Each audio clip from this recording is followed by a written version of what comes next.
The show that we take stock of the week which has gone by and, of course, try and prepare you for the week which is coming up in front of us. It's been a good week, especially if you focus on the mid and the small cap part of the market. For the second week running, things have been looking very, very good. I am Prashant Nair. With me, my colleague Surabhi Upadhyay. Hi, Surabhi.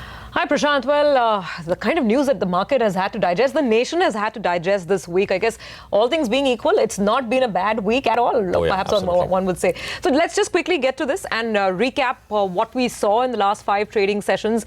First and foremost, there's green on the screen and a feel-good factor, not just because of the small sort of win that India managed to score on the geopolitical front, but also because within the market, finally there was the resumption of some sort of interest in mid-caps, some sign of life coming back in that side of the market, and that'll show up in the numbers. So let's quickly pull up the data. So if you're talking about the Nifty for this week, the index is up about 0.6, 0.7%. The mid-cap index is up 2.5%. The small-cap index is up almost 3.5%. And I'll come to the stocks in just a bit, but a couple of factors that really played out, and the market managed to show resilience despite what was an absolute outlier event. The entire sort of ongoings at the border was absolutely not factored in, but there was no sign of breakdown. In fact, the market kept building and is now once again knocking at the doorsteps of 10,900. That's point number one. Point number two, crude oil prices have continued to be range bound, 66, 67, but again, that's something that the market managed to digest this week. Point number 3, and perhaps that explains the first two, is the resumption of FII buying in the market. We were net positive on the provisional data all throughout the course of this week, and that buy number continues from February. February has been a net buy, and the trends seem at least optimistic for the month of March as we are starting it out as well.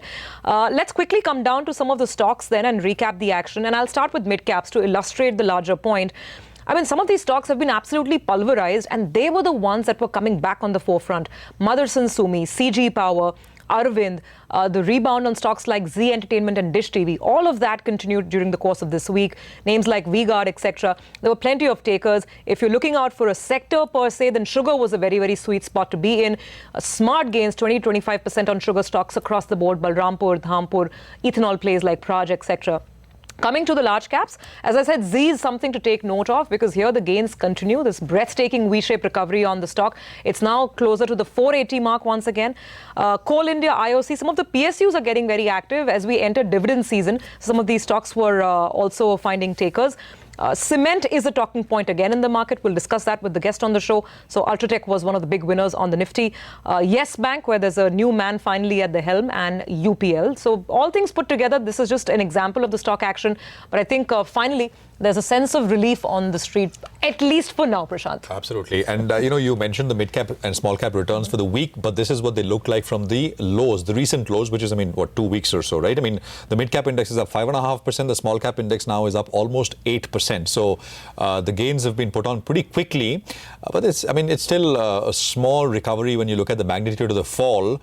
And we're talking about indices. If you look at stocks, and I put this data up on last Friday, 50-55% of all traded stocks in the market are down over 40%, and we kind of sort of put that detail out, and it showed the damage which the broader market has seen, but some recovery nevertheless. In terms of news flow, there isn't that much, right? There's not that much to go on for the market per se. So what we're looking at today, this week, is cues from global markets, and the S&P 500 I think is something which could provide us some direction. Not probably in a positive way. So technically speaking, there has been, what is called a negative triple divergence. So you basically have registered, 3 highs as far as price is concerned, but 3 sort of lows as far as momentum is concerned. So this has worked on the S&P 500 the last couple of times where we've seen these price corrections, and I'm talking about the last 1 year, the last 12 months this has happened, and we've seen that once again now, and this is on the daily chart. So while the broader uptrend may be intact, it might just be the case that we start to get into a bit of a corrective phase. Will that have an impact here in India? We'll need to watch and wait for that. The other sort of negative cue is flows. The monthly average in 2018 was 11,000 crores. I'm talking about money which came into domestic mutual funds. 11,000 crores came on a monthly basis in 2018. January data showed us that only 6,000 crores came in. And next week, we'll get the number for the month of Feb. And by all accounts, that number is, almost close to 1/3 probably. It was tracking at that rate last week. So we'll see what the number is, but it certainly is lower than Jan, and a far cry from what we've seen every month coming in the month of Jan, in the year 2018. And also, I think the election noise will start to go up. Monday is a market holiday, but I think expectation is that next week the Election Commission will put out the dates and the detailed schedule for general elections. So once that is out, I think politics in a way will take over. It's already taken over, but I think it'll be a big talking point next week. Okay, well, those are lots of factors to contend with. Let's straight away get to our guest on the show, and joining in to discuss a lot of these cues is Aditya Narain, Head of Research, Institutional Equities at Edelweiss. Aditya, always a pleasure to have you in the studios. Now, I was almost going to ask you, it's a 3-day weekend. Midcaps have done so well. Do we start popping the champagne? That's on a lighter note. Yeah. But then Prashant has already tempered that with other questions. There are elections, and we don't know how this plays out. But your thoughts on the fact that at least there's some sign of life in the broader market now? No, I think there was just too much divergence that was beginning to happen. And I think at some level you needed a certain amount of closing off that gap, right? In addition, it's interesting that you had so much action in the last week and the markets have held up almost indifferent to what would have been seen conventionally as big geopolitical risk. I think that sets the tone that there is a little bit more risk appetite than you've actually seen over some period of time. Okay. The question is that, this interest that's come back, is it primarily flows driven because we've had positive FPI numbers coming back in? What is the sense when you're speaking to a lot of the institutional clients? What do they say now? Do they have the risk appetite returning? I think what is very interesting is that you've had actually foreign flows come in at a point in time when you actually had, some top-down risks that have played through in the market. Yes. So I think that's very, very interesting. It's very different from what you've seen in the past, because whenever such events have actually happened, it's foreign money that has tended to go out. And in the last couple of years, it's been domestic money that has effectively stepped in. This time, actually, the reverse has tended to happen. So I think that in itself is quite interesting. Whether it is foreign flows that have gone to the bottom of the market is difficult to make a call at this point in time. But do remember that emerging markets have done very well in YTD. And India has actually completely missed that rally. So it is possible that some of that risk that people have stayed away from in India, they're now trying to actually pile back into areas that are traditionally seen or have more recently been seen as more risky. So that's how I would try and kind of look at it. But I'd say clearly the fact that India has lagged emerging markets for a period of time now, that's playing through in this. So just look at, you said reallocation, right? But as of this, you take India and China, we got that MSCI news. People are starting to ask the question, is China starting to return both in terms of markets and economy? In terms of just allocation, I think people have still been pretty overweight India as compared to a big market like China, right? So does that argument really work when you say India's underperformed emerging markets in terms of price or allocation? I think there are two parts to it. India's weightage at the moment would just be at average or slightly overweight. This is very different from what it was 3 months back and clearly a year back. So I think at the margin that has come off quite substantially. China tends to be more cyclical, and it has actually very divided views. There are China believers, there are China guys who buy the valuations as they get attractive, but there are a lot of people who stay completely away from China. So I think that tends to be more cyclical. India tends to be more structural in terms of how people actually want to play that market, right? So we actually had a conference very recently, and it's not as if anyone's been really very bullish on India, but the numbers in terms of people coming in stayed very, very high. So I think people are always engaged with India. I think this relative move where India has lagged has probably caught people's eyes. But the reality is that they've gone to the bottom end of the market is a little surprising. What about flows locally speaking? There is this talk about SIPs, new registrations dropping off. The numbers I just put out, does it make you a little worried? I think the fact that the SIPs are still holding out, I think that speaks volumes for the market at this point in time, right? I think that brings in a fair amount of comfort. The fact that the more discretionary bit has been moving up and down and has of late moved down much more, I think that is a more volatile bit of it. I don't think one needs to worry too much about it because that can come back as quickly as it's gone out. If you start seeing the SIP numbers start to tail off, already new registrations are flagging, I think that starts becoming more of an issue, not in the risk that it poses to the market immediately, but in terms of the lack of upside risk that you have in the market later, because these things take time to build up. Once they start, going over, then they actually go off for a fairly long time. So I think that's the whole thing. They are much, much more sticky, but when they turn, then that turn lasts a much longer period of time. So I think the risk to domestic money is not so much on the downside, but the lack of an upside the next time you're in a set up to move up. I guess a counter that a lot of the mutual fund bosses will give is that SIP money is still sticky. And the moment the market starts doing well, generally the sense come back, the sentiment comes back very, very quickly. We'll watch out for those numbers, of course. But I also want to talk to you about a couple of the hot sectors now in the market, starting with autos, because that's the biggest debate point. Numbers are trickling in, the auto sales numbers. Maruti was a bit of a disappointment. Bajaj Auto more or less in line. The question is, do you start buying these stocks now, or do you think this is going to be a little more protracted, so therefore stay away? I would actually hold back and stay away. My view is, I think some of these cycles end up being a lot longer than what they've historically tended to be. And everyone is looking for that dip, when it is the market. I mean, people have been calling a mid and small cap rally for months, right? But it's just gone on to be more extended. I think the same thing filters down to real demand also. When it moves down for a little longer than what people keep hoping for, or at least the markets keep hoping for. So I wouldn't hurry into the discretionary space. Okay. Has that money that you're talking about, I mean, it just it makes you a bit wary that flows have gone into the mid and small cap, the bottom end of the market. Is that really true? I mean, is that what FIs have been, that money's gone there? Or this is just a dead cat bounce led by some I mean, I wouldn't call it necessarily a dead cat bounce. I'd be some kind of mean reversal. But I don't think there'd be too much money that has gone down there. I think you don't need that much money to move mid caps. Correct. So then, I don't think there's been, as I said, I think risk appetite from offshore has clearly expanded because you come in a period of risk. Some of it might have gone a little lower, but most of it having gone at the lowest end, I'd be really surprised. Oh, is this money that's perhaps beginning to build in positions ahead of the big event in the run-up to May? I mean, based on certain assumptions over there. See, I'll tell you, the challenge with India is that the better stocks or the traditionally more sought after stocks still remain expensive. So if you want to get India on the cheap, you have to go a little bit lower. Again, I don't think there is that kind of risk appetite for people to go very aggressively into the space to start with. Secondly, even as you go mid cap and small cap, it's not as if these things are very cheap in absolute terms. See, they look attractive because they've come out 20% or 40% or 50%. But it's not as if you're getting a lot of businesses at 5 times or 7 times or 10 times. You're still paying 12 times, 15 times, 18 times, which are attractive relative to where they were. But in absolute terms, they're not necessarily screaming at you. Okay. What do you like, Aditya? See, our entire premise is that you still need to be a little watchful in this space over the next couple of months. I think there is a reasonable amount of risk that lies from a top-down perspective.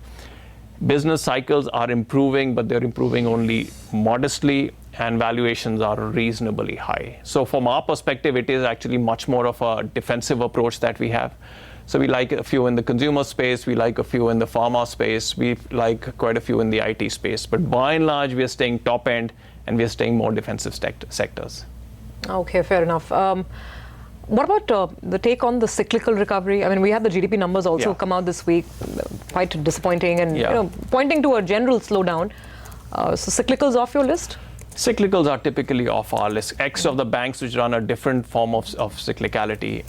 In reasonable measure, because we don't think risk appetite is going to come back into operating businesses or lending businesses in a hurry. Right? I think it's when you have risk appetite coming back very rapidly, when you can expect very, very strong pieces of rallies. You can have stuff come in from a global perspective, but those are very hard to call. But bottom up, domestically, our view is that India is more structural than it is cyclical, and the market keeps looking for cyclical responses, both in business, in earnings, and finally in terms of stocks also. And I think to that extent, some of the disappointments you've seen over the recent past is really this, that you've not seen, these expectations of earnings coming back, capex coming back, are being seen in a very narrow time frame. The time frame that they actually require to come back, that time frame is longer. Aditya, just one last question, because many would be wondering whether this mid and small cap one should venture and wade into. Some of them are arguably deep value names there, now cheaper as well. if one has the time frame, can one look at buying some of them, or is it's possible that they remain right there cheap for very long periods of time? I think if you have a reasonable time frame, this is a good time to shop, right? Whether businesses are large or small or moderately expensive or cheap. Because I think the overall cycle that India is finding itself in is actually very good. So to that extent, if you're not too worried about the next couple of months or the next 6 months, you can look through that. You're actually buying a very good cycle.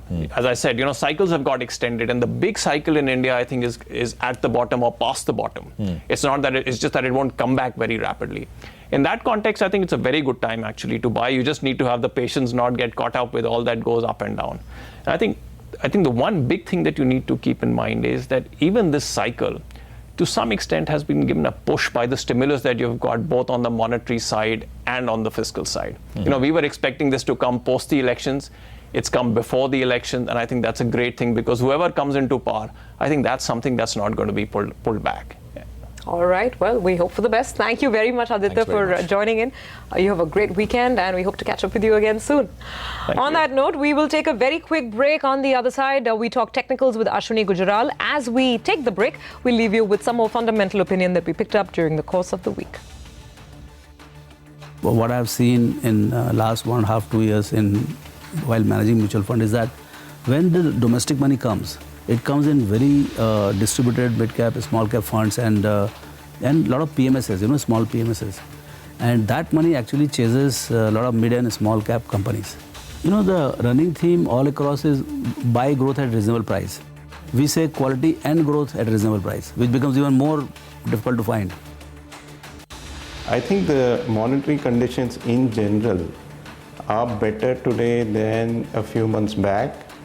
But clearly, there is a set of NBFC and housing finance companies where liquidity is a bit tight. Even the good NBFCs have either slowed down growth or taken a bit of hit on their NIM because of higher cost of funds. It may be a period of time before we know whether this does escalate or whether you have this strike and there's no response from the Pakistanis of significance in terms of adding to the geopolitical tension. So let's wait and see. But I do go back to, we've had incidents in the past and their impact on the market has been pretty modest on a medium-term view. And that's why I think international investors tend to look. Joining now is Ashwini Gujaral to talk technicals and look at the trade setup for the next week. Ashwini, Friday was a very strong close for the market. How do you sort of, parse through some of the developments? The mid-cap space is so attractive. The small-cap space is also bouncing back. Your assessment for the week? Well, this week something has changed, which means that earlier on a weekly chart, the 20-week moving average was going in between the price. This week, the market for the last 7-8 weeks was trying to rally 10,600, 11,000 thereabouts.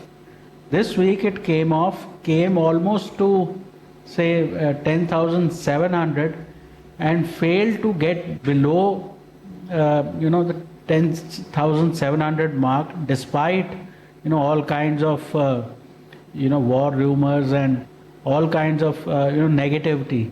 So that way, while earlier the range was 10,000 to 11,000, this time, for the first time in many weeks, we have failed to break the 10,550, 600 zone. Now, what this means is that support is coming in much earlier than before, and the way the markets are acting, the mid caps and everything is happening a bit earlier. It shows that possibly the next week should also be higher, and the market may just surprise people by going up. So that way, a 20 DMA halt is happening, and I wouldn't be surprised if 11,000, 11,050 also comes in during the week. So somewhere, the banks are rallying, the mid caps are rallying, the small caps are rallying, Nifty is going up. So that way, everything is now beginning to pick up. So my sense is that even with a curtailed week, you could have fairly strong days on the upside. Ashwini, in terms of actual trades you'd want to put on, what would you do? If you see the way PSU banks are moving, I think there is a fresh move afoot out there. So Bank of Baroda is a buy with a stop of 104, target of 116. Canara Bank is a buy with a stop of 240, target of 254. And PNB is a buy with a stop of 74, target of 82. If these minority shareholders don't need to be given some sort of open offer, I think that will be a positive and that will ease out certain things. So my sense is that a 10 to 15% rally on these smaller PSU banks, the corporate ones, it's likely. Okay, so 3 PSU banks is what Ashwini is asking you to buy for trading as far as the coming week is concerned. Well, it's a wrap here of this edition of Taking Stock from Surabhi. Me, everyone on the team, thank you very much for watching. More coming up on the other side. We'll see you back Monday morning.